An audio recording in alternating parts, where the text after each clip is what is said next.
You were born to change the world. I hated that.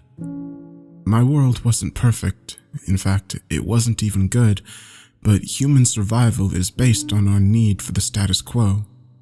This is true even when business as usual is slowly draining life out of us, second by second.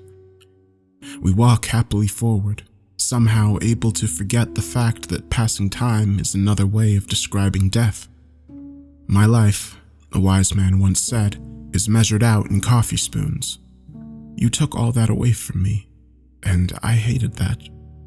The fear of caring for an entire human, and a helpless infant human at that, shook me to my core. I was so much more afraid of facing you than, well, anything, that nothing frightened me. There's no fear of getting fired once you've already quit. So I walked into my boss's office at the box factory and told him that I was worth more than he'd been paying me. I also explained exactly why he'd been losing money. Spoiler, he was just as afraid as I had been of facing himself and making difficult decisions. I'd known it for quite some time and been afraid to tell him. He promoted me on the spot. The bump in pay was completely neutralized by preparing for you. Dorothy wasn't the one for me to marry. We both knew it, and we were both afraid to let go. Then she told me she was pregnant and that I had to marry her or leave. You denied me the opportunity to stay comfortably afraid to move. So we accepted that we weren't the one for each other, but that the idea is probably based on fantasy anyway. We embraced what worked between us, we accepted what didn't, and we moved on together. I had never realized just how much time I spent doing nothing. Internet chat rooms, watching TV, hitting the snooze button, sitting on the couch, spending an hour getting ready for the day when I can make it happen in 9 minutes. 19 minutes here, 13 minutes there. Holy shit. I was wasting 24 hours of every week on absolutely nothing whatsoever. Were those things worth a day of my life? No, but I gladly paid the Reaper anyway. And I was agonized when I learned that I'd have to give that up. But it turns out that's just enough time to put you to sleep, pick you up, get food in you, clean the food that comes out of you, and repeat the process 8 more times a day. I would have to construct my entire life around this reality. Eventually, you would grow old enough to handle those things yourself and would never once show appreciation for my efforts. That's what I'd signed up for without wanting any of it. Life was going to be real, and that challenged everything I knew. I hated that vulnerability.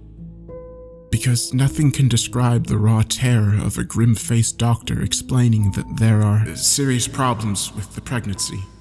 You cracked open a nerve that I never knew existed. I would have lived and died placidly unaware of the horrifying knowledge that I'd been sitting on unused pieces of my soul. Those pieces were rotting away. Thank you for showing me how scary that is. And thank you for forcing me to push myself so far into my discomfort zone that I had to give up on doubting myself. There just isn't time to question whether I'm strong enough when my child is suffering. It turns out the doctors know more than they say at first. Insurance has more than it gives at first. And I'm more of an asshole than I believed at first. I know it sounds like that part is a bad thing, but believe me when I say it's not. If you have a terrible relationship with someone, they usually drift away in time, and if you're an asshole to someone, they probably deserve it. But even the biggest asshole in the world can't bully circumstance into submission. We learned what it was to suffer.